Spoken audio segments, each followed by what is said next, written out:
Thank you, Blake. Wow, what a crowd. It's a super turnout today.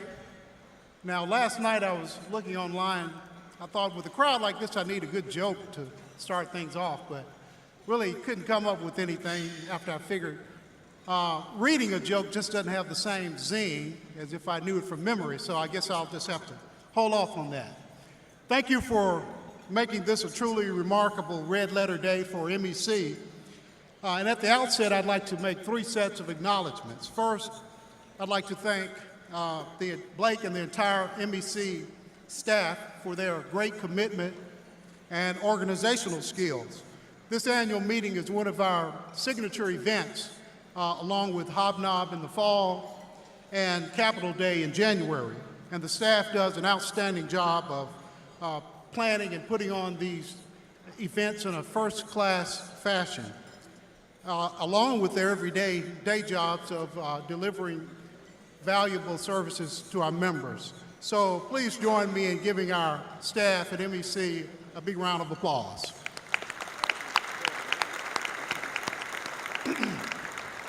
Second, there's a saying that everybody is from somewhere, and I'm from the house of Willingham and Teresa Castilla in South Madison County. I want to acknowledge some very special guests here with me today. A few family members, my father, Willingham Castilla, a truly great man in his own right, who's completing his third book since age 80.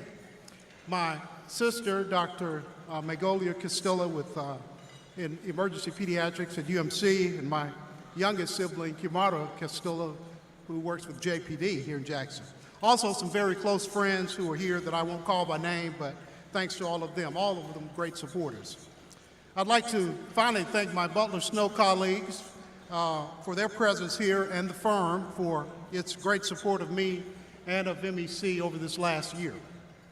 Now, I have to mention our annual report, which you've seen in your seat. And it really tells the story of this great organization, which touches many lives in many ways, in education, in leadership, in economic development, and in policy research, advocacy, and in professional development. It's a great piece to keep and look over.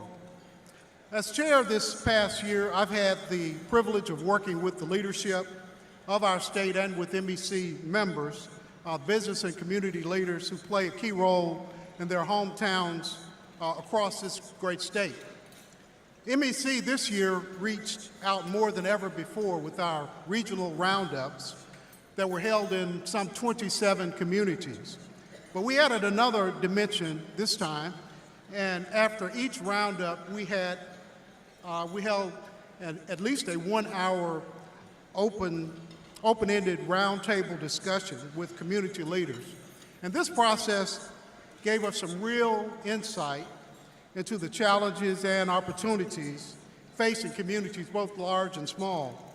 And it'll help us as we work on the 4 major pillars of progress for Blueprint, which are education and workforce, economic competitiveness, resources and infrastructure, and finally, technology advancement.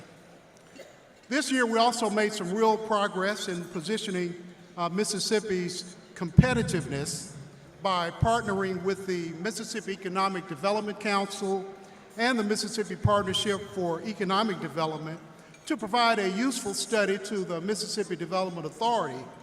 And today, MDA is using what we learned through this competitiveness analysis and study process to better focus its strategic planning for boosting workforce, to help it improve internal operations and increase the quality of our industrial sites, and finally strengthening the incentives and business climate that we offer here in the state.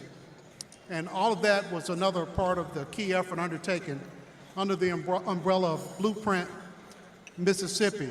Blueprint, of course, is our MEC strategic plan, if you will. It's multi-year economic planning and engagement effort. Blueprint gains its strength from the involvement of literally thousands of business leaders around the state, the leaders who make up MEC. Let me mention our newly launched Mississippi Scholars Techmaster program, which was initiated through our Public Education Forum.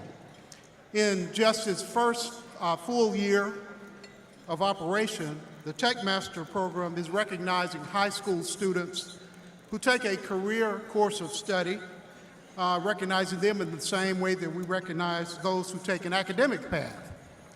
While our goal was only 30 school districts initially in the first year, we actually ended up being in 75. As a result, many more workforce-ready students will be getting an important career edge. I'd like to thank the board members of MEC, the Public Education Forum of Mississippi, and the M.B. Swayze Foundation, as well as all the MEC members who have served on task forces and committees this year, providing boots-on-the-ground work to strengthen our blueprint effort. But all of that being said, you are the fabric of this organization, and it is what you do that helps make our state stronger. Finally, I'm grateful to the leadership of MEC for giving me this wonderful opportunity to meet and partner with so many people who make a great difference for Mississippi. It's been a marvelous experience and one that now our next chair, David Gates, will get to realize.